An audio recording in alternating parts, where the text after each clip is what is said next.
Hey folks, Scott Simone here. I'm going to go over my 2022 R18B, where I'm going to cover the Kern-Stabi motorcycle lift, lifting the bike, doing some self-maintenance, and the first part of maintaining a bike and becoming more familiar with the bike is going to be cleaning the bike.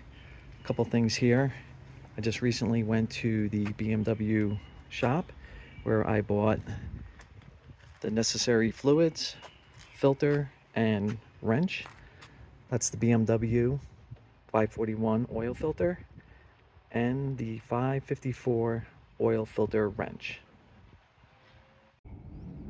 Just a couple things regarding my R18B. So I made some modifications where I added the auxiliary lights and the winglets as well as the lower leg wind protection that's normally found on the Transcontinental. When I was first looking at bikes, the Transcontinental was one that definitely appealed to me. However, I didn't like the big seat, and I didn't like that the forks and the fork tower was of the chrome color. I like the black finish, I like the black handlebars found on the R18B, as well as the black dashboard. Also note that I've added the Jekyll and Hyde exhaust system, and the way that I trigger my lights, the auxiliary lights on my bike, is I remove the accessory 12-volt DC socket and added a little push button that actually activates the auxiliary lights.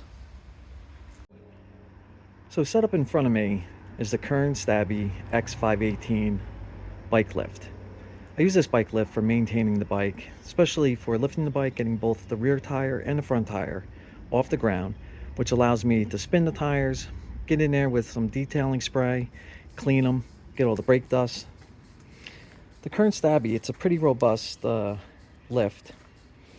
And if you notice, it's got a lifting lever that comes with the device. And here's the rear. And that's the Kern-Stabi completely suppressed. It has a coupling mounting point right here, which has a coupling pin that gets mounted on the bottom of the engine block. And if you look at the far side, I also added a carbon steel Allen bolt, which I use to fit in the secondary hole, which does not have a coupling point on it.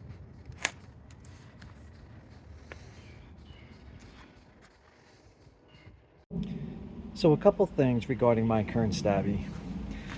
Since I've added the Jekyll and Hyde exhaust system, I had to purchase a Jekyll and Hyde exhaust hanger bracket, which accommodates the eyelet on the Kern-Stabi. And if you look, this eyelet hooks onto that bracket and rests upon the taped part of the mount.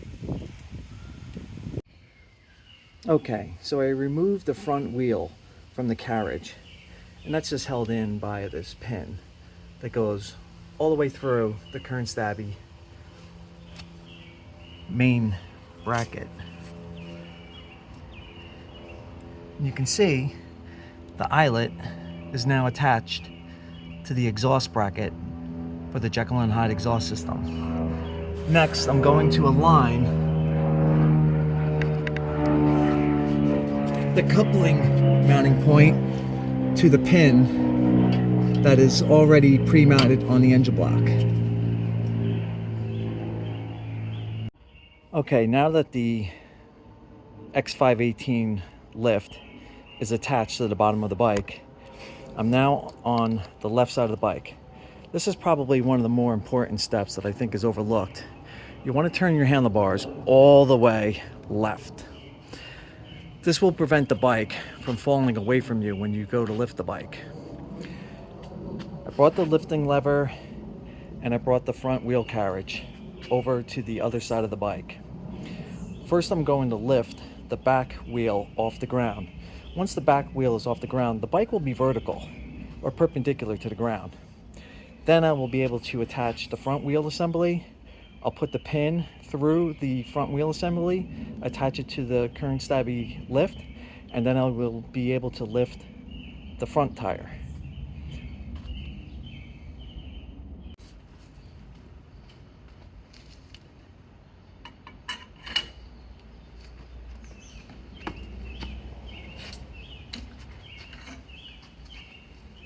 Kickstand up.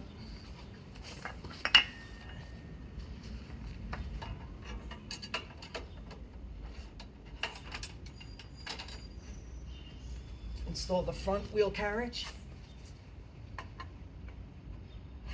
and then lift the front wheel up.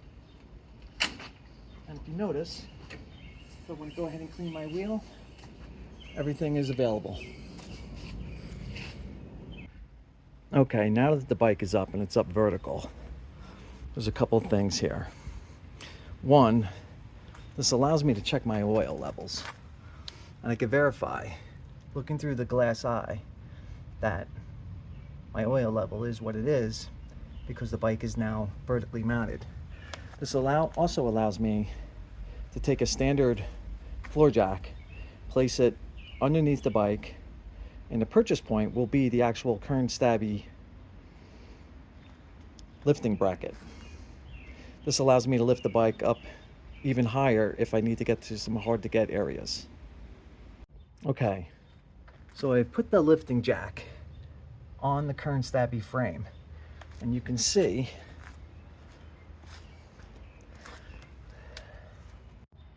I have a nice, steady, and solid purchase point for the jack.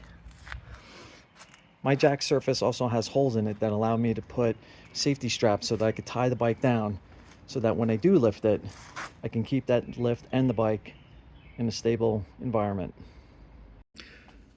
Okay, lowering the bike. It's basically going to happen in the same steps, just in reverse order. I'm going to lower the front wheel first. I'm going to turn the handlebars completely to the left, move the lever to the rear tire, retract the kickstand, and then I'm going to lower the bike.